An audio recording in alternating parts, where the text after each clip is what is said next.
Welcome back. Still Breakfast Central on News Central today, the 4th day of December 2019. Don't forget you can reach us via socials here on Twitter, Instagram, Facebook, LinkedIn, and also watch us live on YouTube and on the website www.newscentral.africa. We're going straight to business as usual.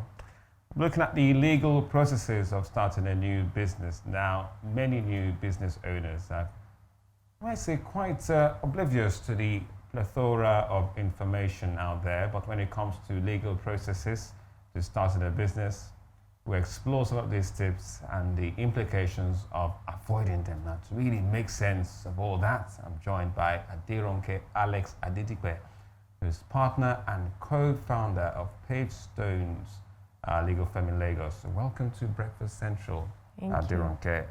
Let's start, when it comes to legal steps, what are the key ones to adhere to when starting a new business here? First of all, I think very importantly, before you decide to go into business, you need to do your due diligence. You need to do some level of research. Now, I understand the constraints that a lot of startups have in engaging professionals because they think it's expensive or... we're talking about legal professionals now. Yes, exactly. And so for me, I would say do some research. There's a lot of information out there. There are a lot of resources. There are a lot of articles, publications, write-ups by professionals that are published online with free information, just letting you know basic information about doing business in the Nigerian space.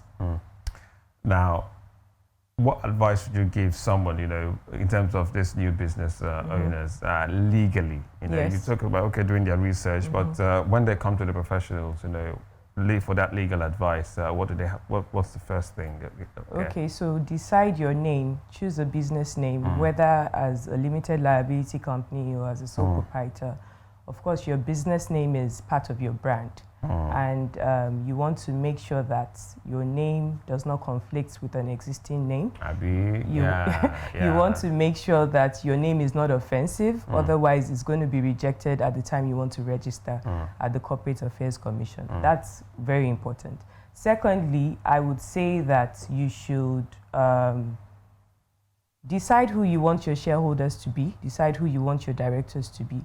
Now, people often make the mistake of going into business with family members and friends, and not to say that that's a bad thing, but they do that with the mindset that everything is going to go well. And they don't have contracts, they don't enter into any form of agreements, they don't have exit strategies. And at the end of the day, what happens is that, sometimes you find that you're doing business with people who you otherwise trust, but at the end of the day, it's just impossible for you guys to continue to work together. And what happens is you don't have an exit strategy, and so things become really messy, and they break down irretrievably, and it's just impossible to continue to operate. In your experience, I suppose you've seen many of these issues. Yes, I have. I have seen people have discussions over a bottle of champagne, and things are rosy at the beginning, everything looks like, it's going to work, but at the end of the day, because they forget to sign required legal documentation or adopt an exit strategy, things don't work out as they should. All right. So what would you say is the biggest challenge with as regards the legal processes for starting a new business? Because you're in a legal system, you get to see people of all demographics, men, women, young and old, all coming together or as an individual to start a new business, and they would need advice from professionals. So what's the biggest hurdle for them? Okay, I think for me, working in certain sectors can be quite challenging. When the business itself? Yes, for the business. Okay. When information is not available as far as regulatory aspects is concerned. So sometimes you're working with government agencies, they have published certain information, that information is not up to date, that information is not practical, you don't understand exactly how the processes are supposed to work, and then you have to engage regulators on a one-on-one basis And sometimes you go there and they don't even understand what you're saying, because the reality is you find that regulators are actually trying to catch up with modern day regulators realities within the sector of where the business is going to be, fielded. Yes. But from a legal, so that's the biggest challenge, right? Yes, I would say that's one of the biggest challenges. So what does that leave the prospective business owner? The prospect, which is why I said we need a legal professional who's also in that perhaps field that that. Yes, and sometimes you find that the truth is there's a lot of novel areas of law where no one is really doing business in, or it's just an area that is starting to develop. A lot of lawyers I know are very hardworking. They're very practical. So apart from what the law says on paper, it's also good to be able to engage a lawyer who understands your business, who understands your business model and how it's going to operate, and how you intend to achieve your objectives, so that at the end of the day, when they're engaging regulators on your behalf, they are able to envisage how exactly it is you want to achieve your objectives, as opposed to just a general approach of, oh, okay, you want to do business in the oil and gas sector, for example. But what about the processes to interface or to the legal process? How is it user-friendly and speed effectiveness for it? Okay, I would say that we're not where we need to be, but we're quite far from where we used to be. Well, why so? Because the truth is, traditionally speaking, processes can be very cumbersome, can be unnecessarily lengthy, can take, a lot of time. And is this coming from the legal perspective or from the regulators themselves? Mostly from the regulators. Yes. Why is it bottleneck, bureaucratic, gibberish? Yes, more often than not, yes. But that's why we have. You. But that's the that's the tradition. Okay. Now we're moving away from tradition. Why is it tradition? It's okay. It's just a tradition enmeshed in the system. Yes, exactly. So tradition, not because it's the right thing to do or it's the right way to do business. Or it's the way that they've been doing it. Exactly. So that's why I say it's tradition. So we're moving away from the norm now. So for example, you want to register your company. Half of the procedure is now done online. Prior to now, it could take you as little as 3 months to register a company. Yes. Which is which means that it could actually take you longer. But now on the average it takes about 10 days for you to register your company, because you can now take on those processes online. You can do a name search online. You can start your trademark application online. Pay fees. Yes. And get clearances. I'm sure many people know about this one in the country when it comes to getting the certificate of incorporation, CAC, and all that, which sometimes looks like one kind of rocket science. It does, especially to foreigners who want to do business in Nigeria. But apart from that, even lawyers are starting to get creative. They're starting to use certain tools to make them more efficient and to be able to deliver, to their clients without the usually lengthy processes or the cumbersome processes. People are starting to recognize that, look, no one has time to read 20-page legal opinions or opinions that are neither here nor there.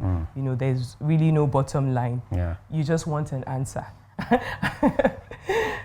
But is that really good for the prospective business owner? Because you really want to get as much advice and protection from the legal luminary who you've engaged for these legal processes. So you want your legal information to be short, to be brief. Okay. You want it to be simple, but you want it to be detailed.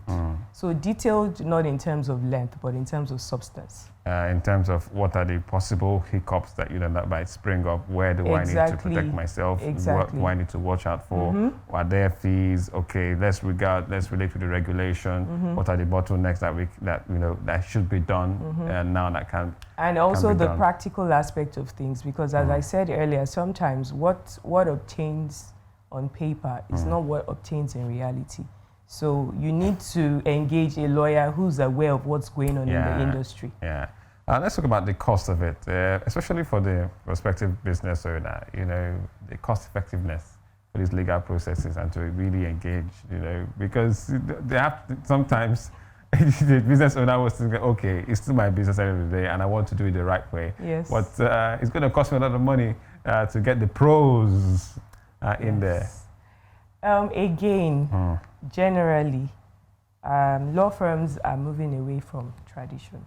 So at a law firm like ours at Pavestones, we provide services to startups. We also provide services to large corporations and pre-existing entities. But one of the things that we do is we recognize the constraints that these startups have. They don't just want to spend money because they don't have the money. That's the reality.